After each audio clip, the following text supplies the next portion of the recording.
Kaixo eta ongetorriak saio berri batera, gaur apirilak 28 astelena, bi elkarrizketa berri izango ditugu. Alde batetik, Peio Zarratearekin egongo gara, bastandarra dena. Peio nekazal gazteen Europako Kontseiluan sartu da eta honen inguruan hitz egingo dugu berarekin. Eta beste alde batetik, Franekin egongo gara, Zelanda taldeko kidea dena.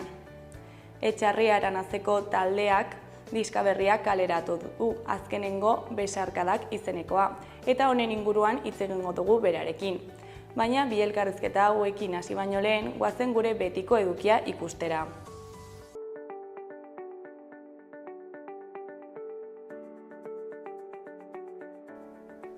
Goazen orain gaurko efemerideak ikustera.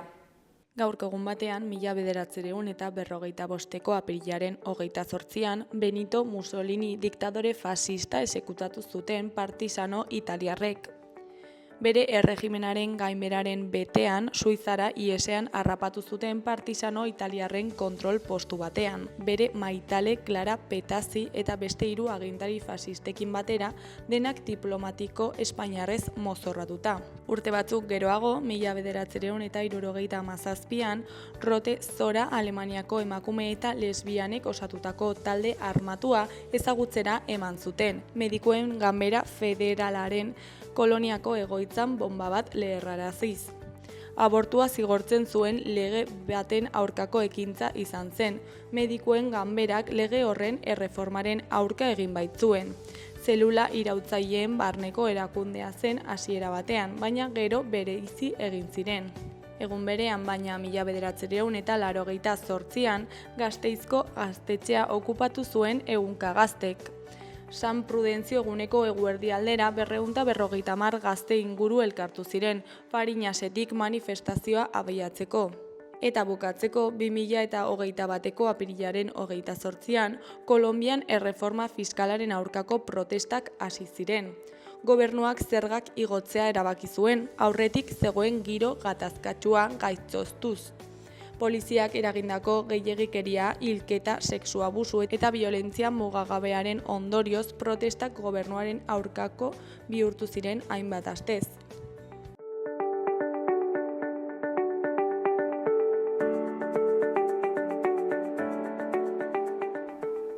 Ikus dezagun aste honetan daukagun agenda.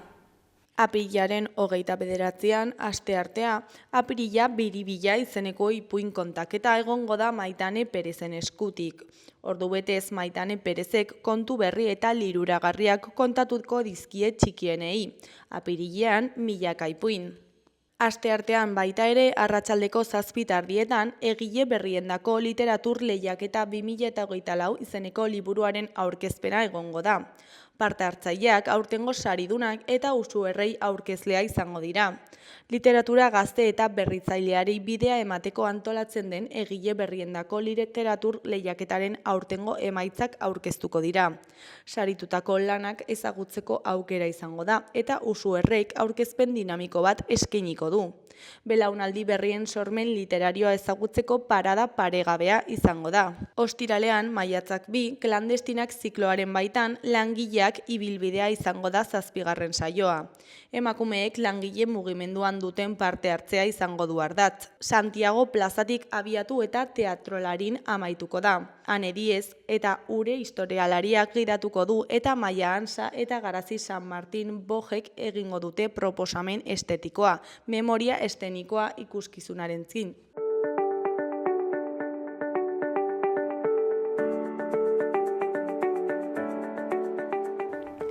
Gaurko egunkarien azalak ikusiko ditugu orain. Diario de Noticiasen titular nagusian, gobernuak errefusiatu egin du UPNek errenta basuenak kaltetuko lituzkeen proposamena. Akatsak antzeman ditu planean, 19.000 euro arte sartzen denez PSFZ zergapetu beharrik izan ez dezaten. Gobernuak azterketa zorrotza eskatu du. Argazki nagusian Altsasuko dantzari taldea emanaldian zehar. Honen titularrean Nafarroaren eguna. Eguraldiak ez du argitzen Baigorriko urteko jaia. Hori koloreko albisteetan, ezkerrekoan autobusetako merkataritza jarduera. Iruñeko geltokiak kafetegia berreskuratu du. Eskuinekoan usuera erromesaldia, milaka urteko erritua. Grisa koloreko lerroburuan urrengoa irakur dezakegu. Euriak zaildu egiten du zainzuria biltzea. Eskuineko aldean lau berri ditugu. Batetik 16 urterekin botoa ematea, beharrezko eztabaida. Bestetik txakur batek 78 urteko emakume bat eraso du goinin eta zauri larriak eragin dizkio. Jarraian Aresok agentzia aldatu du eta Osasunak taldea utziko duela interpretatu du. Azkenik, Francisco Aita Santuaren hilobiak milaka pertsona biltzen ditu. Diario de Navarraren titular nagusiak hau dio. Merkataritza elektrikoa erosketen 25% da Nafarroan. Gazteek beren gastuaren ia 40% internet bidez egiten dute. Argazki nagusian Xiomara Montenegro eta Claudia García enplegu bulego baten aurrean ditugu. Titularrean langabeziaren aurpegiak. Nafarroan 30.000 langabe inguru daude. Ezkerreko aldeko berrietan, alde batetik, gobernuaren bidaiek 252.000 euro balio dute. Beste alde batetik, 78 urteko emakume bat larri zauritu da mastin batek kosk eginda. Jarraian kardinalak konklabea prestatzen hasi dira. Goiko aldean, batetik Usueko Ama Birjinaren debozioa erromerian. Bestetik Osasunak galdutzat ematen du Areso. Bukatzeko emakumezkoen Osasuna playofftik gabe geratu da. Gara egunkariaren titular nagusian Luis Fontbrider auzitegiko antropologoaren hitzak ditugu. Ezin izan senideek gorpuak orbitik ateratzea. Ezin da izan senideek gorpuak obitik ateratzea. Argazki nagusiaren titularrean hau irakurri dezakegu. Zornotzako gorrien landa. Obi komun handienetik 126 gorpu aterata eta aurkikuntza berrien esperoan. Euskal Prospekzio taldeko eta Arantzadi Zientzia Elkarteko voluntarioek 126 gorpu berreskuratu dituzte Leginetxe auzoko hilerrian egindako 4 desobiratze kanpainatan. Gerra garaiko gudarienak dira eta tartean dira 3 emakumeren gorpukiak ere. 5. faseari egiteko prest daude, egia, justizia eta memoria helburu. Honen ezkerreko albistean, Hamasek kabtiboak askatzeko prest dagoela adierazi du, sueten luze bat badago. Beheko aldean, alde batetik, Urtzi Urrutiko etxearen hitzetan, Trumpen presioak Kanadako liberalak bultzatzen ditu. Beste alde batetik, enplegu erregulazioko espedienteak ez ditu etenik, batez ere Nafarroan.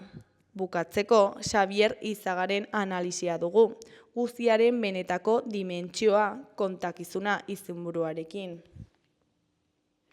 Euskal Herria Irratiari dagokionez, titular nagusian, Ela Volkswagenen Igor Peñaber hitzetan, jarritako garraitzaileekin osasun arazoak sor daitezke. Ela Lab CGT sindikatuek ibilgailu elektrikoak egiteko elektrifikazio prozesuan instalatutako olagarro edo garraiatzaile berriak kentzeko eskatu dioten Nafarroako Volkswageni. Elkarretaratzea egin zuten ostegunean eta gaur greba eguna deitu dute lantokian. Ordu 1 eta 4 ordu 2 eta 4 elkarretaratzea eginen dute muntaketa lanak egiten dituzten lekuaren atarian. Eskuineko berrietan, goikoan, astelehen honetan zabalduko dute Joaquin Maia Musika Eskolan izena emateko epea. 2025-2026ko ikasturterako izena emateko epea maiatzaren 16 bitartean egongo da zabalik. Plazak zozketaz esleituko dira eta maiatzaren 21 argitaratuko da behin-behineko zerrenda. Matrikulazio epea ekainean zabalduko da. Behekoan 7. ere kale. Emakumezkoen Osasuna ligako azken partiduan geratu da lehenengo mailara igotzeko play-off poskutuetatik kanpo. Atletico Madriden B taldearen aurka berdinketa lortu zuten gorritxoek, garaipena behar zuten egunean. 7. urtea da gertu izan arren saririk gabe geratu direla.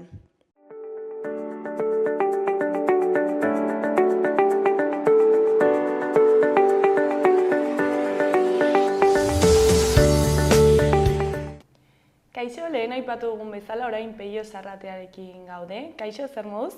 Egunon, ongi eta zuek? Oso ondo baita ere. Nekazal Gazteen Europako Kontseiluan sartu berri zara, ezta? Bai. Eta kontatu iguzu pixkat zertan datza hau. Kontseilu hau sortu zen 1958an, gaizki ezpanago, Erroman, Italian, eta geroztik gandire sartuz herrialde ezberdinetako asoziazio ezberdinak, nekazaritzakin ikusteko dutenak, beti ere gazte nekazariak, 40 urtetik behitikoak, eta gaur egun 22 herrialdeetako 33 asoziazio edo sindikatu ezberdin daude bertan. Eta zergatik sortu zen, ze behar asetzeko?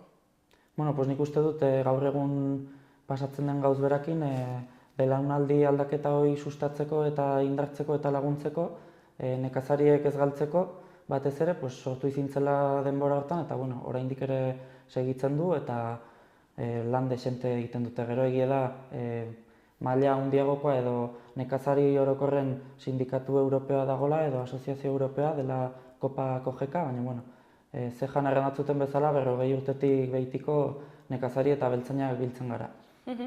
Eta urteak pasa diren heinean, helburuak aldatu dira, berdinak izaten jarraitzen dute? Helburuak beti sortzen dire erronka berriak, baina nik uste nagusia aipatu datzutena dela belaunaldi aldaketa hori indartzea eta nolabait ere urteetan zehar irautea, nik uste hori den helburu garrantzitsuenetako bat. Eta kontseilu honen parte izateko zer egin behar da edo nola sartu daiteke bertan? Bertan, asoziazio bakoitzak, ni adibidez Asaja jovenen nago, erran dezagun plaza edo almena duela berari interesatzen zaion pertsonak edo nekazari edo abeltzainak bialtzeko bilera horietara, edo miembro permanente erraten dena izateko, eta deitu zataten eta kostata, baina azkenean erabaki nuen sartzea, bai. Pixkat hautatzen dizute haiek zuri, ez? Bai, ez zehar berak, baizik, zuk parte hartzen duzun edo zu sozioa zaren nolabait errateko asoziazio horrek, nire kasuen Asaja jovenek. Eta nola jaso zenuen berria? Hasiera batean sorpresaz, ez nuen inolaz ere espero, eta azkenean abeltzaina izanik ez da erresa eratagatia, ze egunero behar duzu ikuluan eta lan egin, hortaz aparte ni ere baztango udaletxeko zinegotzi naiz, eta nolabait ere limitazioak banituela ikusten nuen, eta hasiera batean ezetza eman behar nien, baina nire amakin lan egiten dutenez eta berari aipatuta ondoren, bera prezagon. Azkenean hilabetean behin 2 edo 3 egun joan beharra gara Bruselasera, eta ez nolabait erteko ez nuen bera pastel guziarekin utzi nahi hemen, baina momentuz prest dago, ongi ikusten da bere buru, eta ikusten duela, ezin duela, atrako naiz eta bertze nekazari bete bidea utziko diogu. Eta gazte nekazalen gaur egungo egoera nola ikusten duzu? Egoera beti duridu abeltzainak eta nekazariek krisi etengabe batean gaudela, ez? Momentu honetan, igual bakarren bat gainera torko zait, baina nik uste dut egoera ez dela aurreko urtetan bezain txarra. Aipatzen da, adibidez, nik aratxeak izentzen dut eta nire kasu personalen aipatzen dut, egoera ezberdinak izango dire, baina egia da momentu honetan prezioak eta goratu direla. Horai, nekazari berriek sartzeko orduen, oztopa handinak usten dut lur falta edo lur horietara nola iritsi, ez? Azkenean gero eta ustiategi handiagokoak dire, bertzenaz ekonomikoki ez da errentagarria izaten, eta orduen eta lur edo hektarea gehiago behartuzu. Orduen nik uste oztopa handiena lur horietara iristea dela, eta gero, behin eta berriz erran edo aldarrikatzen dugun burokrazia astu nahi. Gero eta burokrazia gehiago dago, paper gehiago egin behar dire, eta uste dut horrek ere nolabait gaztei sartzerako orduen atzera botatzen diela. Eta uste duzu gazteek interesa dutela sektore honetan sartzeko? Interesa bai. Igual kanpotik ematen du ez dela interesik, baina nik orai adibidez ikuluan praktiketan gazteak batut, bai unibertsitatetik, Nafarroko unibertsitatetik eta agroforestaletik, eta ikusten dut interesa handia badagola. Eta gero aparte zauntzen dut bai baztanen, sakanaldean, ezagutzen duzun jendia, aipetu datzuten bezala sartu nahi duena, baina ez duela lurretara akzeso hori. Orduen horrek zailtzen du haunitz, baina interesa bai. Eta ez baldin bazara jaiotzen nekazal familia batean, zer egin dezakezu mundu honetan sartzeko? Askoz zailagoa da, orduan ikuste horretan lan handia dagon, bai Nafarroa mailan, estatu mailan eta baita ere guk Europan, orai zejan nagola, pues uste dut hori dela nolabait landu beharreko gauz bet. Abeltzainen aldetik pues nolabait lagundu relebo generazional edo belaunaldi aldaketa hortan, adibidez norbait jubilatzen bada pues, fiskalki lagunduz, nolabait ere biei lagundu, ez bakarrik sartzen denai, baizik eta erretiratzen denai ere errestasunak man, eta bera lasai geldi daiela, adibidez ez dakit, adibide bada, tokatzen zaiona baino lehenago jubilatzen bada, pues gero pentsioa kobra dezala tokatzen zaion guzien murrizketaik izan gabe. Nik uste izaten aldiren mila herramienta, mila baliabide laguntzeko, edo bertze bat izaten alda nekazaritza mailan, pues adibidez, lurrek txikiek izen barrean edo sakabanatuek izen barrean, baztanen adibidez ikusten da, hektare bat baino gutiko belaiak hauniz daudela, pues igual behar dire elkartu. Eta hortan administrazioak ere nik uste behar duen lagundu, hainbertze txiki izan beharrean, pues, aldaketa horiek izan daitzin eta pixket koskorragokoak izan daitzin, ez kristoin belaiak eta kristoin nekazari landak, baina bueno, nik uste dut horrek ere errezten duela gehiago, manejoan, bai teknologia berriek eta ere sustatzeko momentuen, badire mila herramienta laguntzen aldutenak belaunaldi aldaketa hortan. Eta orain hemen Nafarroan dauden politikek laguntzen dute, errestasuna ematen dute gaztei. Hombre, nik uste Nafarroko gobernua hortan lanian nahi den, ez orai bakarrik, baizik eta ematen duen urteak lanian, baina bueno, ez gara konformatzen al, eta azkenean horiek ere nik uste behar duten gibeletik jendia gainean egotea, zebertzenaz denak ere igual relajatzen gara eta lasaitzen gara, baina da eguneroko lan bat eta urteetan segitu gara duena. Eta zu pertsonalki nola sartu zinen mundu honetan, sektore honetan? Pues ni sartu nintzen 2019an, unibertsitatea utzi nuen, gustoraz nitzelako, eta bueno, errango natzun txiki-txikitetik gustatu izan zaitela, nik uste 3-4 urtetaik ezpada egunero ikuluan agoten nitzela, eta bueno, kasualidadez nire amak ikuluareik izuen ni sabelean nitzelaik, eta ez dakit horrek zer ikusteko izan zuen edo ez, beti kontatzen du goiti eta beiti ibili zela, eta anekdota bezala ni jaio nintzen egunean estrenatu zuen ikulua, orduan ez dakit horrek ere zer ikusi izan duen edo ez. Eta zer esango zenieke beste gazte batzuei animatzeko, ezakit mundu honetan sartzeko? Bueno, nik animatzen diet, gaur egun 30 urte ditut eta ni pozik nago. Egia da lan guztiak bezala bere alde onak dituela eta bere alde txarrak, baina bueno, ez dakit bertze dozein lanetan ere, okindegi betian lan egiten baduzu, goizeko 2-3 lauetan jaiki bertzara hogie prestatzera. Mediko edo sultzailea balimezara, pues igual tokatzen zaitu eguberrietako oporregunetan edo asteburuetan lan nitia. Pues hemen berdin, badire gauz betzuk, nolabait astunak iten direnak, egunero egon bertzara, gauean erditzeak atenditu behartuzu, baina, bueno, niri adibidez mendie hauniz gustatzen zaitela eta naturakin kontaktu hori izatea gustatzen zaitela, pues nik uste dut gaur egun ez nuela bertze zein lanengatik aldatuko. Eta kontseiluan ja bildu izan zarete, ezta? Bai, izan ginen nire lehenbizko aldia Italian izan zen, Bolonian, duela aste pare bat, eta bueno, nolabait erteko lehenbizko kontaktu hori izan nuen. Eta ezakita mankomunean jarri zenituzten zuen kezkak?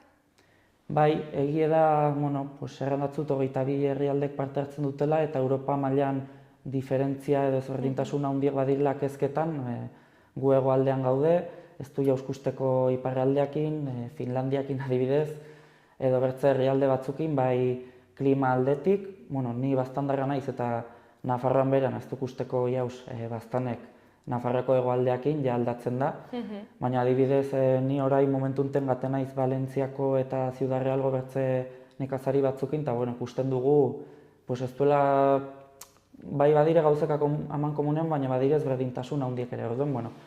Adibidez guri tokatzen zaiko haunitz Italiako kideekin solastea eta lan itea, batez ere uran kasuen, idorte handienak Europan hemen hegoaldian pasatzen direlakoz. Eta, bueno, gero, argitu datena da, haman komunen dugune, ni bezala zenbat enpresa edo zenbat nekazari txiki badiren. Animali gutikin eta nolabait erteko estensiboak diren ustiategiak eta familiarrak diren ustiategiak. Eta gero, Europako politika bateratu bat dago, ezta? Honen inguruan hitz egin zenuten. Bai, azkenean honen inguruan solasten dugu etengabe bai Europan, bai hemen, ze aldatzen da 5 urtetik behin. Batzuetan ez da aldaketa nabarmenik izeten, baina izeten direlaik ikasten duzuneko aldaketa horiek berriz zuregan barneratzen, ze azkenean PAK diru laguntzak edo PAKek exigitzen duen ezaugarriek diru laguntza horiek jasotzeko nahiko zorrotzak dire. Azkenean bermatzen dute elikagaien ekoizpen on bat ere bai, kalitatezko ekoizpen bat. Eta ikasten duzuneko 3 edo 4. urtean ja pentsatzen nahi dire hurrengoa nola aldatu behar den. Eta orai ari dire 27 berrituko den PAK ikusten nola gelditu behar den. Nekazaritza komisionetik, Europako Nekazaritza komisionetik pasten digute zehara informeak eta baita Europako Parlamentutik ere. Eta nolabait hor, islatzen dugu gure iritzia zein den, herrialde ezberdinek adosten dugune, eta informe horiek ikusten joaten gara, hau ez dakit nola aldatuko genuke, honekin nahiko konforme gaude, hau ez dugu inolaz ere hola ikusten, eta PAKen kontuekin etengabe lanean aitzen gara. Eta momentuz konforme zaudete, ze duela urte eta piko eztabaidan egon zen, ezta? Bai, eztabaida handiak izan ziren, mugimendua handiak ere izan ziren, eta ikusten zen, bai Europako Komisionetik eta baita parlamentuek ere, ez dakit atzera pausu bat eman, edo nolabaiteko malgutasun bat eman zutela, eta momentuen iduri du, nahiko entzuteko benpin prest daudela. Gero, kusi behar da, entzutez aparte gure proposamenak aurrera ematen duzten edo aplikatzen duzten edo nola gelditzen dira. Uste dut oraindik nahiko goiz dela balorazio bat iteko. Eta hurrengo aldaketa noiz da? Hurrengo aldaketa sartuko zen 2027an. Horai gaude 2023-2027, beti ere garaiz iristen badire, batzuetan prorrogak izaten dire, ez direlako garaiz iristen, baina berez tokatzen da 2027an aldatzea. Saia tokatzen da borrokatzea hurrengo... Bai, gelditzen dire 2 urte, baina 2 urte pasten dire arrasagu bai. Eta zein da Europa mailan nekazaritzen kooperatiben garrantzia? Nik uste dut garrantzia handia dutela, bai Europan eta gero estatu mailan, Nafarroan ere batugu kooperatiba importante batzuk, eta azkenean da herramienta bat, igual ez enpresa handiendako hainbertze, baina bai ustiategi edo abeltzain eta nekazari txikiendako, azkenean lortzen duzuleik elkartzea, indar gehiago baduzu, azkenean konparazio bat iteko da zeja bezalako herramienta bat. Denak bakarka ganbarrean, denak elkarrekin gaten gara, eta gero nekazaritzako komisio horrekin elkarrekin juntatu, gaten dire ordezkari edo arduradun batzuk bilera horietara, eta nik uste kooperatiban lana da ordezkari lan bat itia eta gero ere produktuak defendatzea eta produktu horien presion bat lortzea. Produktuak eta baita produktu horiek ekoizteko ere behartugun bertze produktu batzuk edo guk erosi beharritako bertze insumo batzuk. Eta gero orain, baztanaldean ikusten dituzun beharrak zeintzuk dira? Beharrak, kontseilura eraman nahi dituzunak edo... Errango natzun lurren aldetik, berriz, baztanen badugu zortia lurre badela, lurberriek badire, mendi ere errango natzun Nafarroko kasi hektarea gehienak edo baztanek duela, baina igual nekazari aldetik ere abeltzain gehiago eta nekazari gehiago badaude. Orduen bai, zailtasun handienak dago lur horiek nola lortu. Ze jubiletzen jendeak ere ez ditu, hau ez dut txarrera erraten, baina ez ditu erraz laxatzen edo nolabait saldu edo uzten, eta errango natzun lurren aldetik dela eta gero aipetu datzuten hastion burokrazia edo administrazio aldetik. Baztanek konkretuki baino nik uste den arazo bat globalago. Eta zer proposatzen duzu edo duzu hori aldatzeko? Zakita administrazio moduan zer egin dezake administrazioak? Azkenean lurrak dira jabe pertsona bat zuen. Bai, badire lurrek pertsonanak direnak eta gero nolabait komunalak edo Nafarroko gobernuenak direnak. Adibidez Handia eta Urbasan kasu hori Nafarroko gobernuena da. Zeiten alden, gerrandatzutena, nik uste nolabait ere fiskalki incentibetu, nolabait erresago ez bapatian, baizik igual 2 edo 3 lau urtez egon daitzin 2 personak atratzen dena eta sartu nahi duena, haman komunian lanian eta nolabait ere lagundu erretiretu behar den horrei gogoa izen daiela, izen dezala gazte horrei laguntziaz aparte erakusteko. Zen ni adibidez, aita amak abeltzainak ziren, baita lau aite txita amatxeek ere bai, eta nolabait erteko eskola itxean izen dut. Baina, unibertsitatean eta FP edo goi mailako zikloetan ikesten da, baina gero ez da gauze bera teoria ikastia eta praktikara iristia. Orduan uste dut, importantia dela arras ere bai, gero lantokien ere ikastea eta norbait buru bezala izatea hor gauzak zuzentzeko edo egunerokoan ikasteko. Ongi esan da edo lokatzean sartu bartzara ikasteko, ez? Bai, nik uste ez den ejemplo beik, baizik hau lokatzean ez bada egunero neguen menpin etengabe lokatzen gaudelako. Eta, bukatzeko, ezakit, modu profesionalean eta modu pertsonalean zer lortu nahi duzu kontseilu honetan? Modu personalean nik uste izango den ikasketa personala handi bet, zen ni, azkenean nire lehenbizko lana eta betiko lana abeltzaina izatea da, orduen hau ere lanan parte da, baina nolabait ikulutik atratzen zara, almandoztik atratzen naiz, bertzei jende batzuekin lan nitia tokatu behar zait, gainera nahiko talde handiek, gauz bet erran behar dut niri kostatzen zaitena edo ni talde txikiteko pertsona bat naiz, erosoago egoten naiz. Orduen niretako aurrera pauso bat da, lanak edo hizkuntza erabiltzen dena inglesa da, orduen nolabait ere hori ere pixket praktikan jarri behar dut, nolabait erteko pixket erdoilduta edo nauken, moldatzen naiz, baina hartu behar dut soltura berriz, ez bakarrik hitz egiteko, baizik eta dokumentuek eta irakurtzeko dena inglesez egoten da. Eta ze aportatzen alduten, nik uste Asajan aldetik eta igual Europa mailan ere bai, mendialdeko norbait izatea. Ze nekazarien dako uste dut erresago dela olako leku betian egotia, ze beraiek lan nolabait puntualago dute, ereiteko momentuen edo uztabiltzeko momentuen lan hauniz dago, baina gero igual bat uste denboraldiak lasaiago daudenak. Abeltzain bat azkenean egunero egon behar da, nahi zaragiko produkzioa izen edo esnetako produkzioa izen.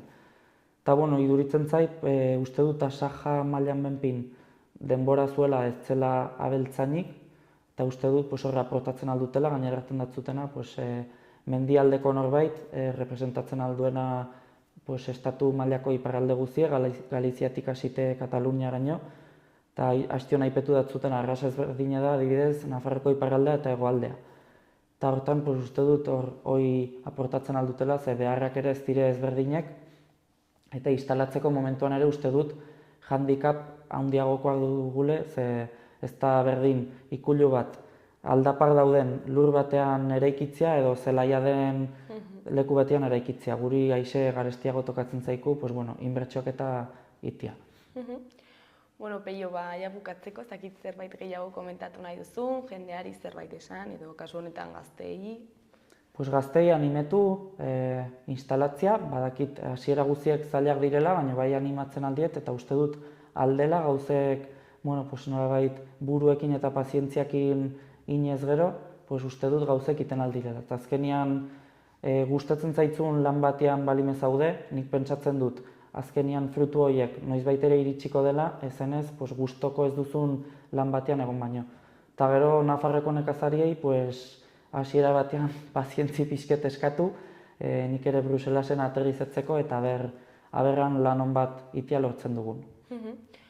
Zuri eskerrak eman, gurekin hitz egiteko tardetxo bat ateratzeagatik, eta zorionak kontseiluan sartzeagatik, eta zer moduz joaten den. Eskerrik asko zuei hemen egoteako aukera emateagatik. Onda segi, Peio, horrengora arte, agur. Agur.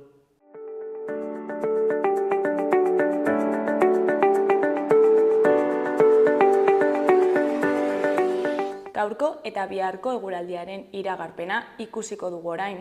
Gaur astelena giro eguzkitsua izango dugu. Goizean goiz behelainoa izango da barnealdeko bailaretan, baina goizean jasoko du eta gainerako orduetan zerua hodei gutxirekin edo oskarbi egongo da. Hego ekialdeko haizea ibiliko da eta eguerdian brisa kostaldean. Temperatura nabarmen igoko da eta balio altuenak 22 eta 25 gradu artekoak izango dira lurralde osoan. Asteartean udaberriko eguraldiarekin jarraituko dugu. Astelenean bezala, behelainoa sartuko da egun sentian, baina gainerako orduetan eguzkitsu egongo da. Hego ekialdeko haizea zertxobait biziago ibiliko da eta brisaren sarrera oztopatuko du. Ondorioz, temperatura gehiago igoko da itsasertzean. Temperatura maksimoak 24-25 gradu ingurukoak izango dira lurralde osoan.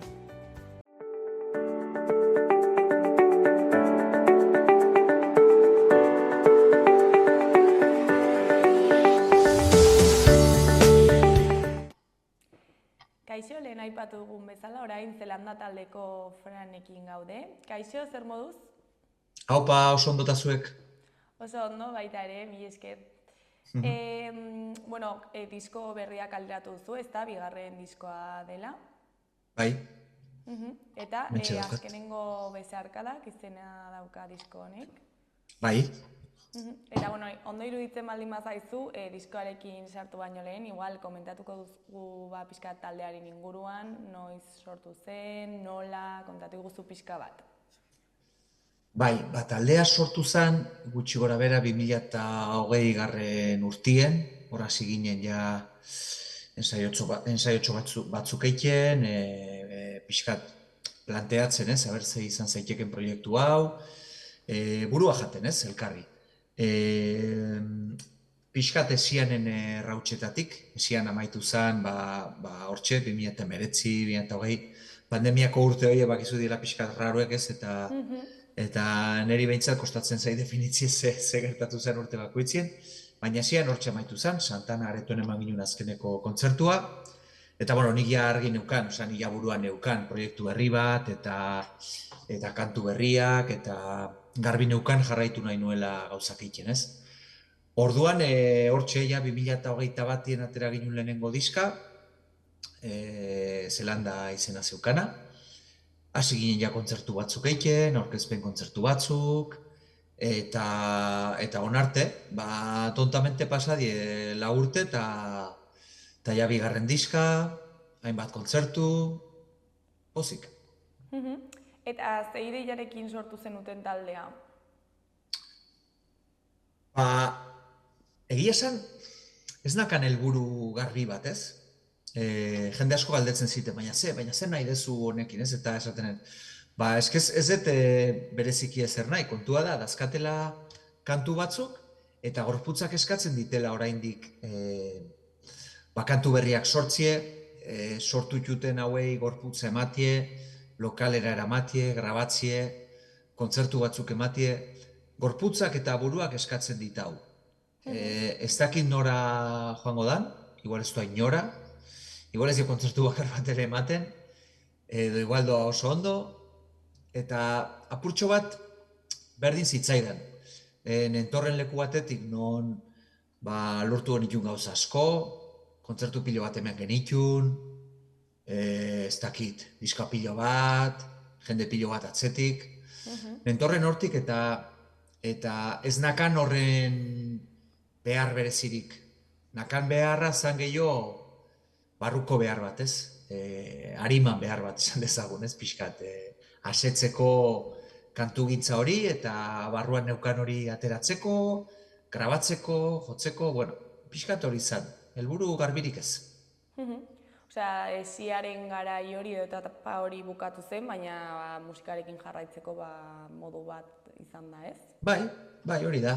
Bai, klarunakan nahi nuela ere probatu nire burua proiektu batien non ez nitu neukiko, igual esianen momentu batien neukin nitu, ez nuke esango igual mugak ez, baina bai presio txiki bat, edo inkluso nik neu jarritako muga batzuk ez, dakasunean publiko bat, nolabait apurtxo bat, ez dezu nahi, baina zaude horri begira apurtxo bat, ez jendeak espero dauz zer. Eta zuk igual gero ez dozu hori ematen, baina hori badakazu buruan, haber jendeak ze espero den. Eta horrek mugatzen zaitu, baldintzatzen zaitu apurtxo bat. Eta gero taldea nintzen ni bakarrik, obviamente, orain ez da ere, baina esianen pixu handia zeukaten beste pertsona batzuk ere zeuden eta osak egin barzien denon gustura nolabait. Eta hemen askatasun gehiago dakat. Osa, libratu zara pizkat esiaren mamu horretaz? Nik esango nuke baietz. Parte bat inevitable izango da, beti batez ere proiektu hura ezagutu zuen jendeantzat eta ni beti identifikatuko nau horrekin eta ni ere horrekin identifikatzen nahi zoren diz. Azkenean, pentsazazu, 2006-tik, 15 urte inguru eman itun nik esianekin eta markatu zen nire bizitzaren parte garrantzitsuenetariko bat. Beraz, mamu hori, hortxe gongo da beti apur bat, baina ez zait inporta. Ongi etorria da, esan, ez dut ukatzen inondik inora hori, da superarro horregindakoaz, baina bai nahi nuen gauzak beste modu batera egin eta aurrera pausu bat eman. Eta 4 urte hauek nolakoak izan dira? Izan di oso politek. Izan da, endiaun gauza bakoitzak, egin diaun gauza bakoitzik bilatu diauna izan da postasune eta zoriontasune. Zergatik, ze ez gehiuken beste ezer. Proiektu honek ez zigun emango dirurik, ni mucho menos, ez zigun emango kriston arrakasta, ez gehiun eukiko aurrien milaka persona, eman altzigun gauza bakarra zen postasuna. Orduan, heltzen diozu helburu horri edo postasun horri, zoriontasun horri heltzen diozu kriston indarrakin, ze helduleku bakarra da. Orduan, grabazio bakoitza, sorkuntza bakoitza, ensaio bakoitza eta kontzertu bakoitza izan die zoriontasun txute bat. Hori bilatu dugu eta hori eman digu. Bizi izan diau egindako gauza bakoitza azkena balitz bezala. Eta bizitzen duzu beste modu batien. Ez zaude kanpora begira, barrura begira, eta postasun pilo bat eman digu. Izan die 4 urte oso zorionekuek, musika aldetik. Esango zenuke beste modu batez hartu duzula eta modu chill bateago batean zaudela? Duela gutxi jakin dut zer zan chill horren esan nahi, modu lasaiago batean edo, bai, hori. Bai, ondo definitu duzu. Hartu dut horrela, kendu ditute presio, muga, aurre iritzi eta horiek denak kendu ditut, biluztu nahi zera bat, ez? Eta hain zeo zer, betetzen ninduena ni neu. Sortu dituten abestiak, gainera sortu ditut nahiko modu, nahiko bakarrik sortu ditut hemen, nagoen leku honetan, etxien, programekin eta pandemiak ala behartuta gainera, hasiera batetik.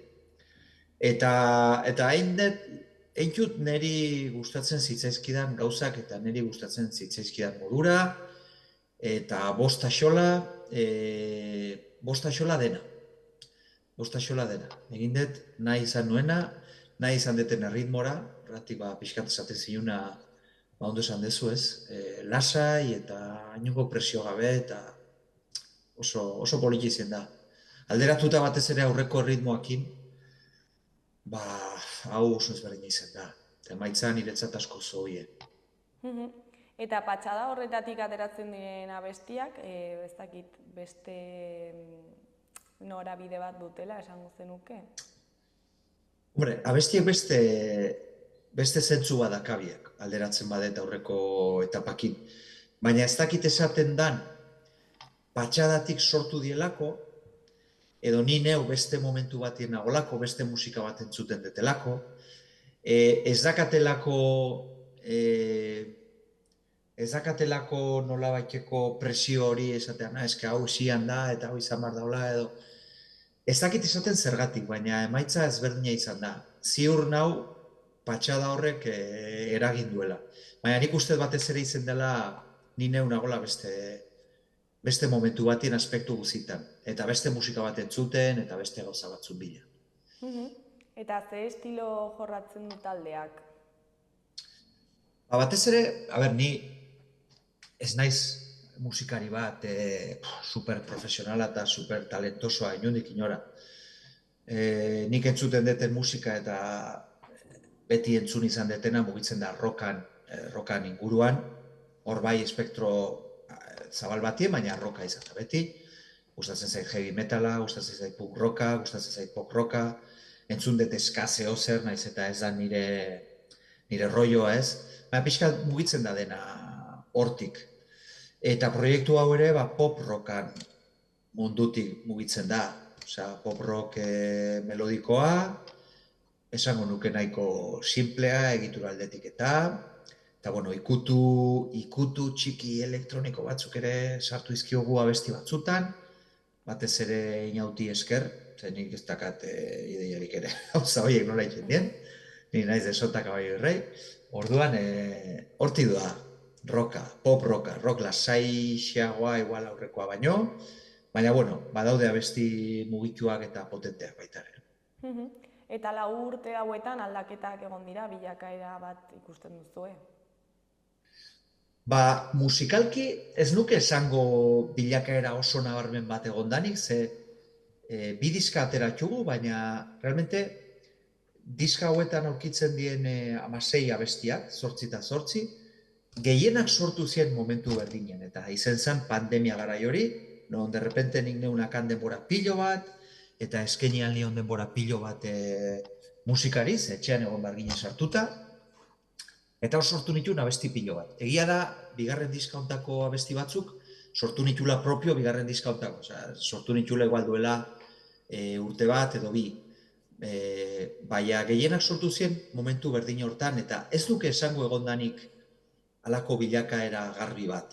Bai nabaritu alda, inautek ekoizleak eman diolako toke ezberdin bat, lehenengo diskari eta bigarrenari. Baina sorkuntzatik ez da egon alde nabarmenik.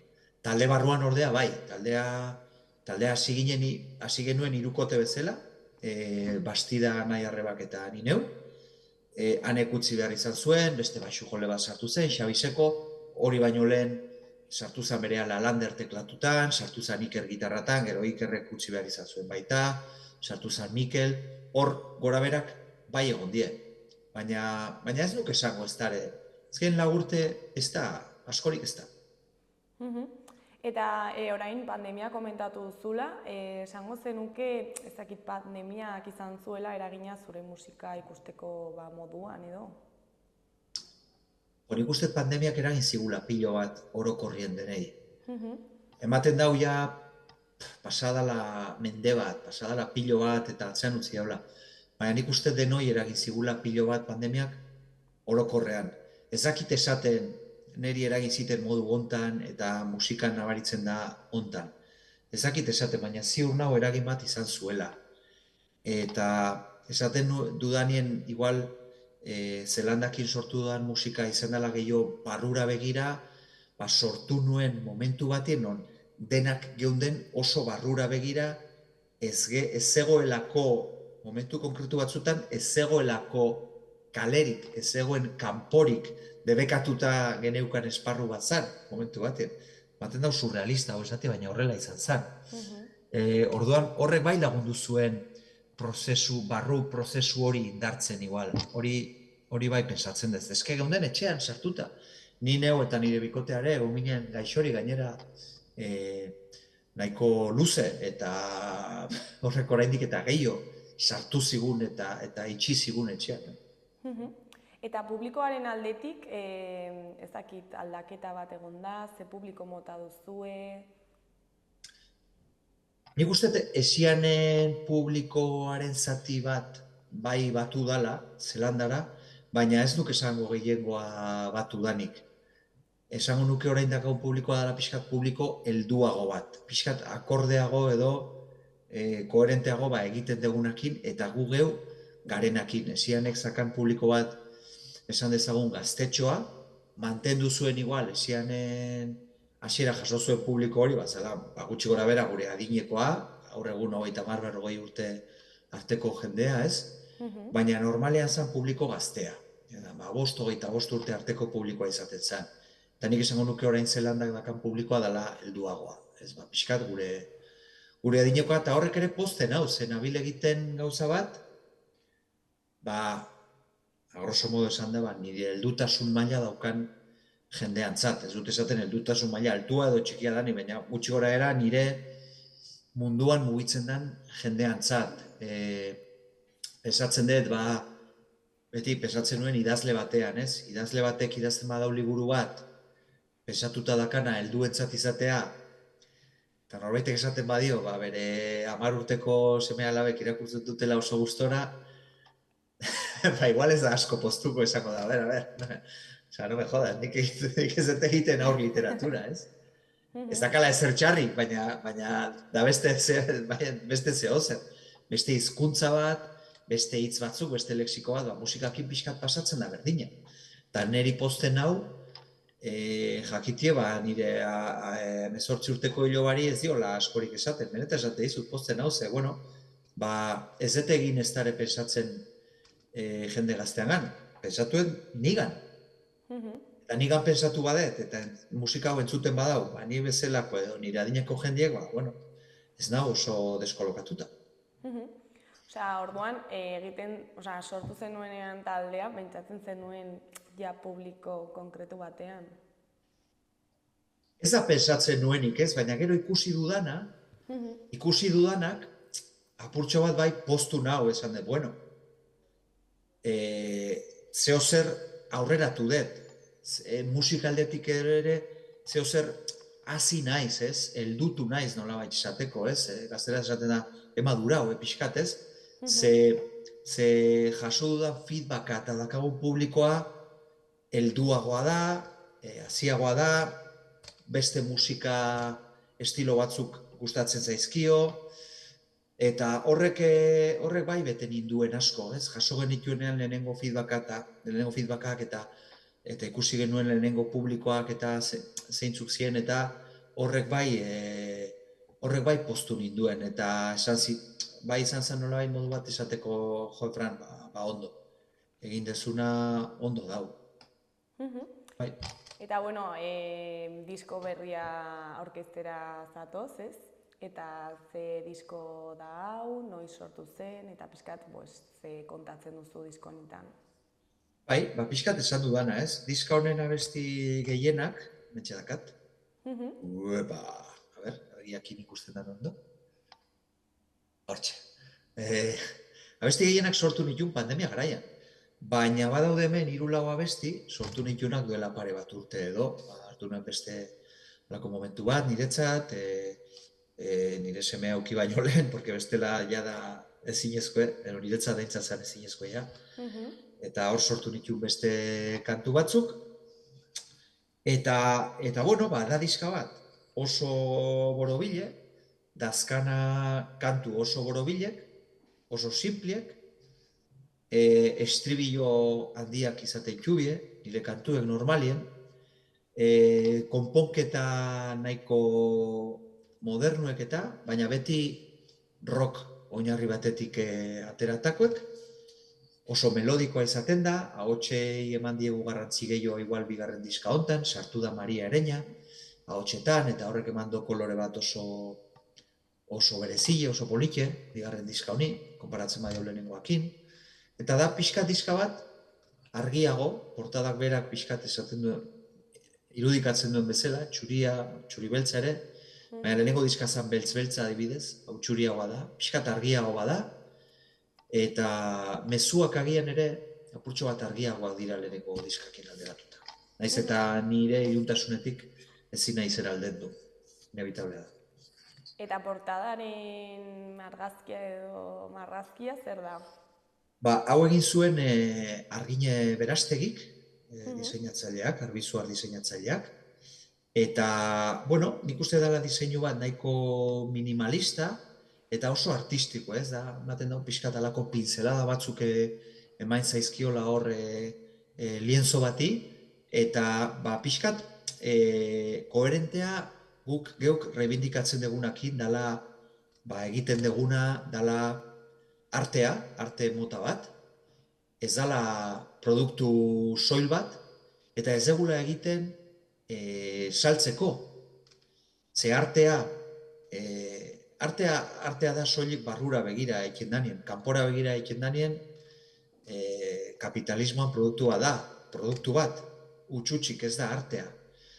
Orduan pixka guk rebindikatzen diauna da hori ez, artea, barrura begira eiken dana, eta kanpoan zer eragin daukan, artistak ezin dau kontrolatu, eta ez dau kontrolatu behar. Eta agurra bat dela, esango zenuke, ezakit izena, hor azkenengo besarkadak, ezakit agur moduan ematen duela dela, ez?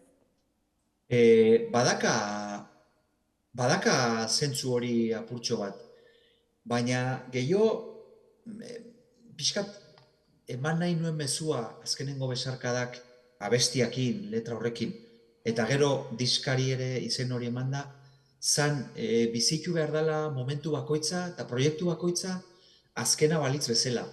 Taldeakin hartu ginen momentu batien, nik bigarren diska hau ja pixkat grabatzen eta ja pixkat zehaztapenetan sartzen eginen esatenen. Nok esaten dit niri hau ez dala nire bizitzen grabatuko duten azkeneko diska? Posible da. Azkenien dakau adin bat, ez agureak inundik inora, baina ja dazka umeak eta adibidez horrek eramaten dizu bizitza doa beste leku batera. Zet esaten umeakin ezin danik musikain. Baina, desde luego, kompatibilizatzea, lana, musika, familia, ez da erresa, ez? Eta bai pixkat esan egin juna zen, hau izan alda azkena, kontzertu bakoitza ere izan alda azkena, eta bizitu behar diau azkena balitz bezala.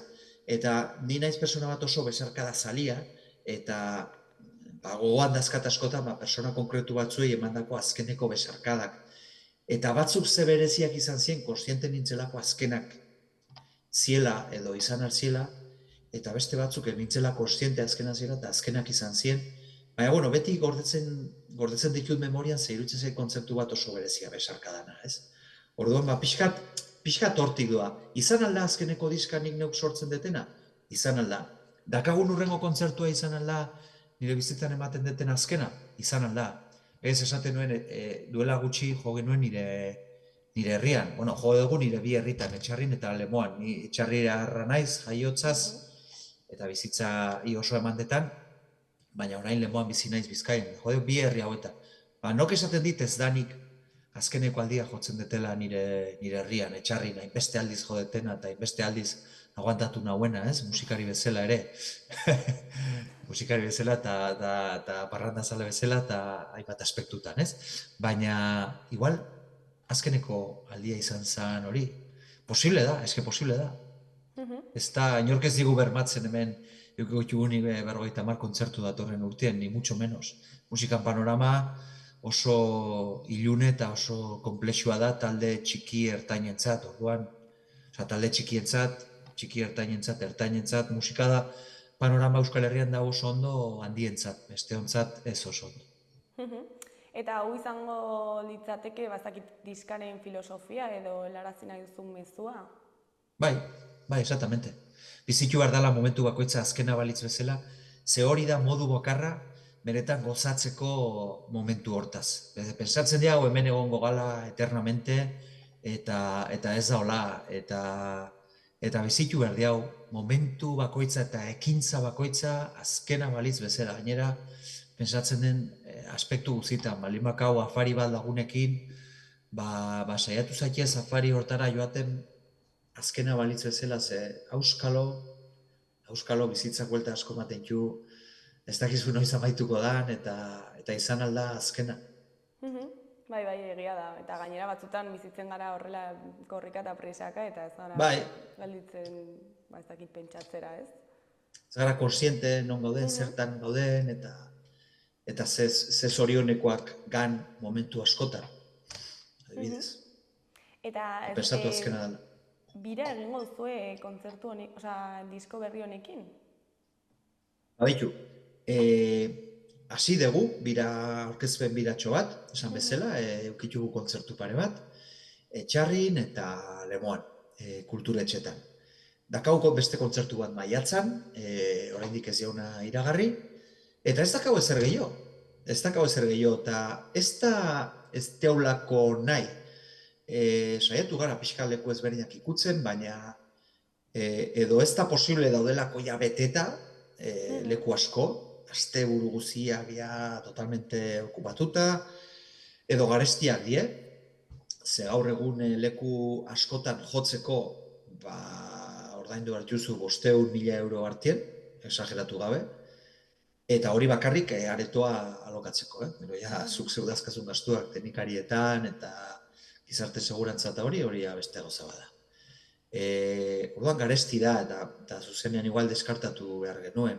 Eta beste leku batzutan ez dute ikusi aproposa edo dana alakoa. Ez da erresa proiektu txiki bat aurrera eramatie, eta ez da beti horrela izan. Ze guk ezagutu izatu beste garai batzuk, esianekin edo beste proiektu batzukin, esian baino lehen, non txikiak izan da, gona ginen jotzen ia astebururo. Txikiak izan da, ez ezagunak izan da, eta txarrak izan da, gainera, ez? Eta alginen egon jotzen, batez ere hor gaztetxiek sortzen zuten sare bat oso polikia, ez dut esaten ez danik existitzen, ez dakit, iruditzen zait apurtxo bat ez dala lehen bezain handia edo potentea, baina ez jakintasunetik nabil izketan, ze ez daia nire mundua, ez?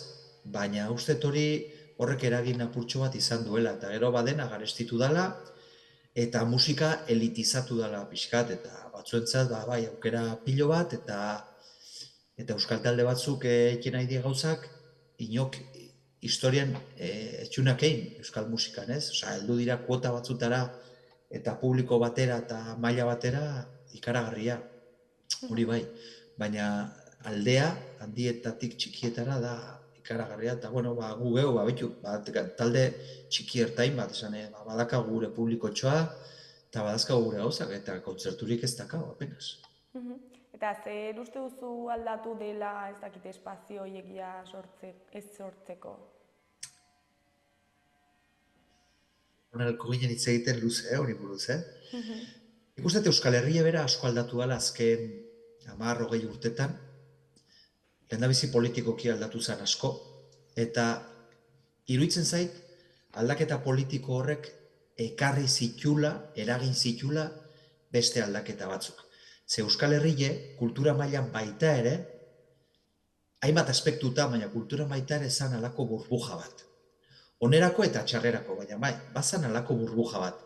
Mundu mailan, mainstream zien estiloak eta joerak, ez zakabe zergatik izan Euskal Herrian. Euskal Herrian ekezien igual beste gauza batzuk, beste zirkuito batzuk, beste lehentasun batzuk, beste mezu batzuk egoten zien musika buruzari bagara kantuetan, beste estilo batzuk jorratu alzien, hobeak, txarragoak, baina ez zeukate zergatik izan mundu mailan, edo Espainiar estatu mailan adibidez jorratzen zien estiloak, zuzenekoak emateko moduak, ez dakit. Ezberdina zan, burbujatxo bat zan. Euskal Herrian pasatzen zien gauzak, ezienak pasatzen, munduko leku gutxitan pasatzen zienak. Ginen burbuja bat, burbuja hori apurtu zan. Eta orain, ez dau ezberdintasun handirik, Euskal Herria, Salamanca, Nueva York, edo Parisen artien, nabilen esaten da pixkat orokorrien, ez? Zukartzen dezu gaur egun. Ni irakaslea naiz, nerabeekin egiten den lan.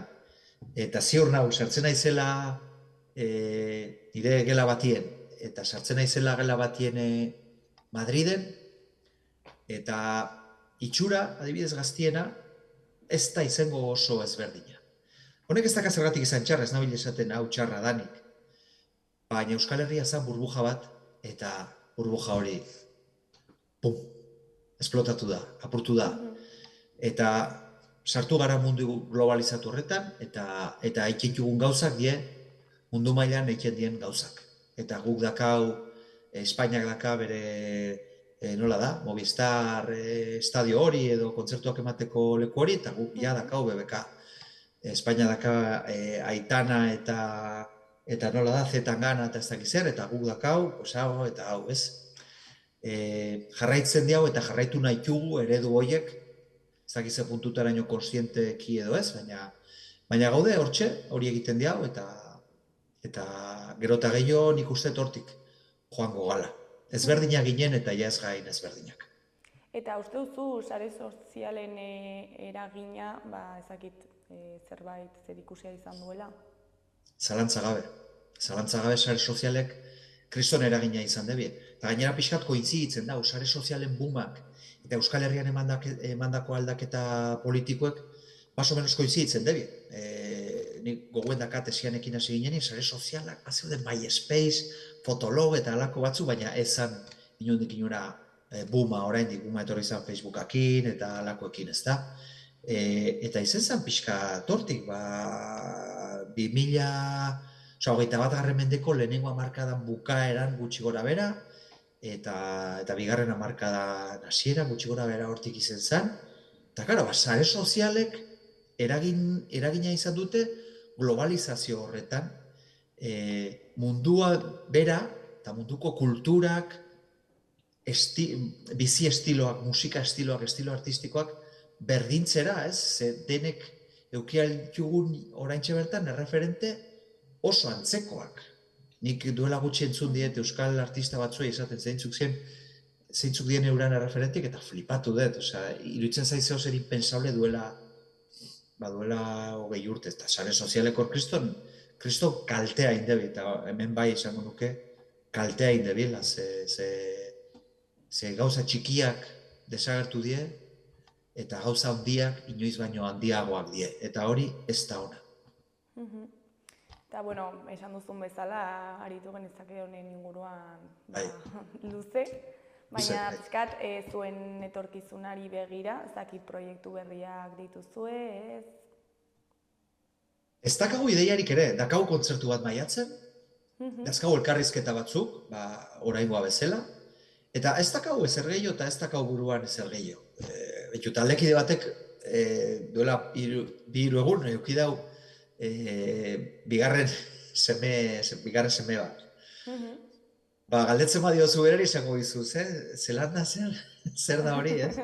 Eta azkenien, badazkau beste gauza batzu bizitzen, eta hori ere politxe da, eta hau pixkat kefluia, ez? Kefluia. Joan da dila joan bardan lekura. Nik, azken egunetan buruan neukana zan hause, elkarrizketa hau. Dakat elkarrizketa bat, eta disfrutatuko dut elkarrizketa hortan, esango dut pensatzen detena, eta zorionekoa ni, norbaitek ematen didalako espazio bat, esateko pensatzen ditudan gauzak, eta nik sortutako zeo zerri buruz hitz egiteko. Hori da la hostia. Eta pixkat gauza horiekin gelditu. Bueno, diskoa, taldea horretarako sortu zen, ez? Patxadaz hartzeko. Eta, bueno, disfrutatu. Bai, zoriontsuak izateko. Bueno, eta ja, bukatzeko, ez dakit zerbait gehiago komentatu nahi duzun, ez dakit diskoa zer espero duzuena komentatu. Bueno, beti gustatzen zait aipatzie, diskak kolaborazio berezi batzuk ditula. Lehenengoa La Furiarena, ze kantuen nahi zeburuak, niretzat 4, 5, 6, ez da bide gurutzerik kantuan, kolaboratu da La Furia artista naparrak, napar arrasatearrak, naparra izatez, eta kolaboratu berak menperatzen duen mundu horretan, dala rap bat eginez, berak sortutako estrofa batekin, eta bueno, izen da oso esperientzia polike baita, gainera jaso genuen feedbacka berangandik izen zen oso polike, gustatu zitzaion asko kanta, konektatu zuen asko kantarekin, eta egin dion ekarpena izan da oso polite. Gero aipatu behar dut baita Julio Soto bertsolari naparrak, zuentzat imaginatzen oso ezaguna dana gainera, zuen ingurukoa da, okerrez banau, ez da? Julio Soto, egin dau Eroso gaude kantua nitzakitu berak, eta badie diskak dazkan letra honenak zalantza gabe, Julio da, aparte bertsolari eta persona bikaina, idazle oso ona baita. Harrapatu zuen oso, konektatu zuen ere oso azkar abestiakin, musikakin, ezen pasan nion musika eginda eta berak egin zuen letra horren gainean, eta ulertu zuen oso ondo ere musikak zezentzu zaukan, eta sortu zuen letra bat oso koherentea musika horrekin, eta niri gustatu zitzaidan pilo bat. Eta gero, Garik kolaboratu dau Ustu deitzen den abestian, eta nok esango zian niri, 16 urte neuzkanien, hasi nintzenien rock mundu honetan, Gari bezalako batek parte hartuko zuela nire abesti batien. Horrek ez zaitu zoriontsu egiten, zerk egingo zaitu zoriontsu, ez da? Betu, esianekin ere ezagutenen jende pilo bat, Aitor Gorosabel, edo Norton bere anaia, Gorosabel anaiak, Petxi bera, jende pilo bat ezagutu genuen eta jende pilo batekin egin genuen lan. Eta, hemen jarraitzen dugu pixkal bide hortatik eta kasu honetan izan da Gari horietako bat, ez nire txikitako eta oraingo referentetariko bat, zentzu askotan gainera. Hortxe, gurekin abesti bat grabatzen eta berarekin esperientziak elkarbanatzen, ikaragarria. Diska oso gomendagarria da, oso entzungarria eta oso, nik uste, oso emozionala, diska bat heldu altzaizuna pixkate barruraino. Ezki daunik esatia, baina esan behar dut, klaro. Bueno, Fran, ja ez dago galera gehiagorik, eske gurekin hitz egiteko tartetxo bat ateratzeagatik, eta ea zer moduz datorren etorkizuna, ikusiko dugu fluir horretan. Etortzeko etorri bardana, arazo gabe. Mila esker zuei, plazer bat izan da. Eskerrik asko, ondo izan, agur. Agur.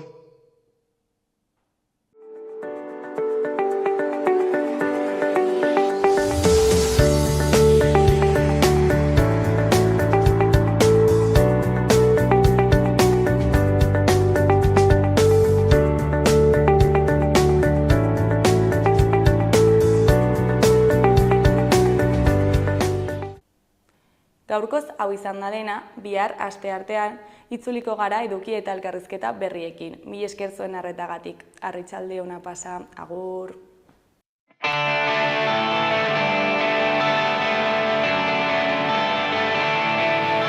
Bidaiaren azkenengo gezia oinutxetan, orekaren aitzakitan erortzeko, ta lurra sentitzeko, jauzi baino lehen. Gautxorien azkenengo musua, galtzaileen irribarra, une baten amaiera iluna, azkenengo besarkadak.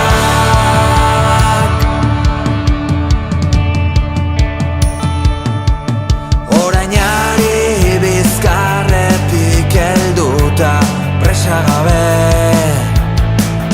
oinatzik ez duen pausoa bezala, abizenik ez duen izena naizela.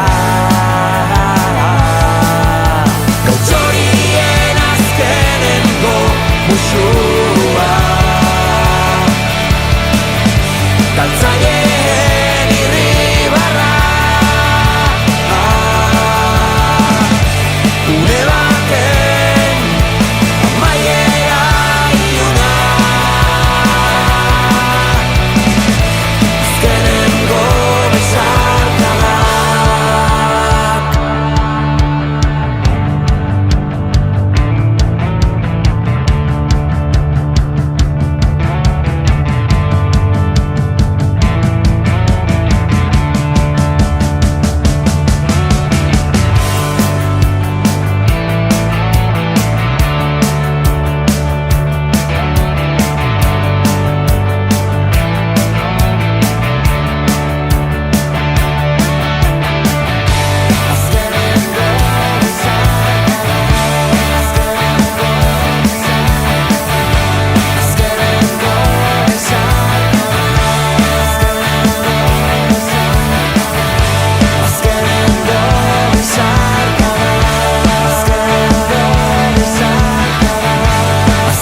Gobierno de Navarra. Nafarroako gobernua.